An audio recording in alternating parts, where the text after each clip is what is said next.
Risalah ini akan kami sampaikan kepada orang yang sehat dan sakit, orang yang kaya dan juga miskin, para pemimpin dan masyarakat, orang cerdas dan juga orang yang bodoh, laki-laki dan perempuan, anak kecil ataupun orang dewasa. Ingatlah saudaraku, kita akan mengakhiri kehidupan dunia ini. Ada batas waktu di mana kita semua akan meninggalkannya.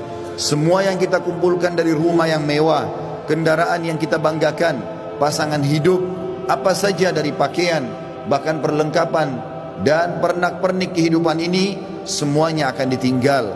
Pasti kita akan meninggalkannya. Nabi SAW bersabda dalam sebuah hadis yang sahih, kalau anak Adam meninggal dunia, akan ikut bersamanya ke kuburan tiga: keluarganya, hartanya, dan amalnya. Serta akan pulang dua, keluarganya akan pulang. Secinta-cintanya seorang istri pada suaminya, pasti dia tidak akan pernah menginap di kuburan itu. Dia akan pulang. Cinta-cintanya seorang suami pada istrinya juga tidak akan tinggal menemani istrinya di kuburan. Orang tua dengan anak, teman dengan temannya, bawahan dengan atasannya, semuanya akan meninggalkan kuburan tersebut. Begitu juga dengan harta. Mobil semewah apapun hanya diparkir di pagar kuburan. Setelah itu akan dibawa pulang menjadi warisan. Yang tinggal bersama kita hanya satu: amal kita, yang selama ini selalu kita lalaikan. Mikrofon masjid dengan keras, panggilan dari Allah, hayya 'alas shalah, hayya 'alal falah, ayo salat, ayo menuju kepada kemenangan, kita lalaikan. Orang miskin yang mengetuk-ngetuk kaca mobil, di sebelah rumah orang miskin tidak makan, mengulurkan tangannya, lalu syaitan membisikkan kuping kita mengatakan orang itu masih muda, masih kuat, lalu kita mengiyakan syaitan sehingga kita tidak mengeluarkan sedekah tersebut. Al-Quran hanya menjadi hiasan, berbangga-bangga dengan kertasnya, dengan sampulnya yang bagus, penerbitnya yang dikenal, atau yang bestseller yang dijual di pasar-pasar.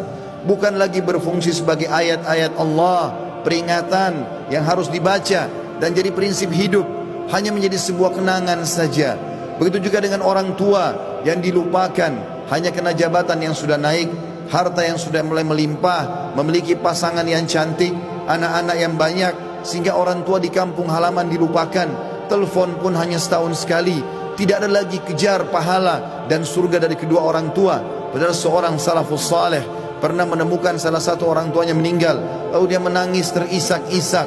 Kemudian murid-muridnya menanyakan, kenapa anda menangis? Kata dia, sungguh satu pintu surga sudah tertutup untukku, maka tertinggal satu lagi. Dan sekian banyak fenomena dalam kehidupan kita yang kita lalaikan, saudaraku seiman. Dengarkan dan renungi baik-baik bagaimana Allah mengingatkan dalam kitabnya tentang masalah hari pulang ini. Yang pertama, disebutkan di dalam Al-Quran surah Al-Baqarah ayat 281. Allah berfirman, dan kekal ditilawakan oleh orang-orang beriman sampai hari kiamat. A'udzu billahi minasyaitonir rajim. Wattaqu yawman turja'una fihi ila Allah, thumma tuwaffa kullu nafsin ma kasabat wa hum la yudhlamun. Takutlah kalian, persiapkanlah diri kalian, fikirkanlah baik-baik, masuk semua dalam makna wattaqu. Hati-hatilah kalian dengan hari di mana kalian akan dikembalikan kepada Allah. Kemudian setiap jiwa akan diberikan balasan dan laporan dari amal-amalnya, baik ataupun buruk, dan mereka tidak akan dizalimi sedikit pun.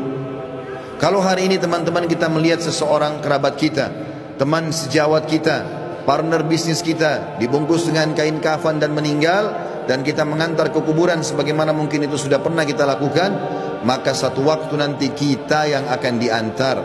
Teman-teman sekalian masih malas sholat, sholatlah teman-teman sebelum anda disolati oleh orang-orang. Banyak orang meninggalkan saf pertama masjid, padahal itu keutamanya sangat besar, tapi dia menunggu dia akan disolati di saf pertama pada saat meninggal dunia. Ini kerugian, penyesalan akan datang terakhir, saudaraku seiman. Dalam ayat lain Allah berfirman dalam surah Al-Baqarah ayat 48, A'udzu billahi minasyaitonir rajim. Wattaqu yawman la tajzi nafsun an nafsin syai'a wa la yaqbalu minha syafa'atun wa la yu'khadhu minha 'adlun wa la hum yunsarun. Hati-hatilah kalian, perhatikan baik-baik, renungi baik-baik, kata Allah, hari di mana tidak ada lagi jiwa bisa membantu jiwa yang lain, dan tidak akan diterima lagi rekomendasi-rekomendasi, pertolongan-pertolongan, dan juga tidak akan pernah ada yang bisa memenangkan. Di dalam ayat yang lain juga Allah mengingatkan surah Luqman, surah nomor 31 dalam Al-Quran ayat 33. A'udzu billahi minasyaitonir rajim. Ya ayyuhan nas, ya ayyuhan nas ittaqu rabbakum wakhshaw yawman la yajzi walidun an waladi wala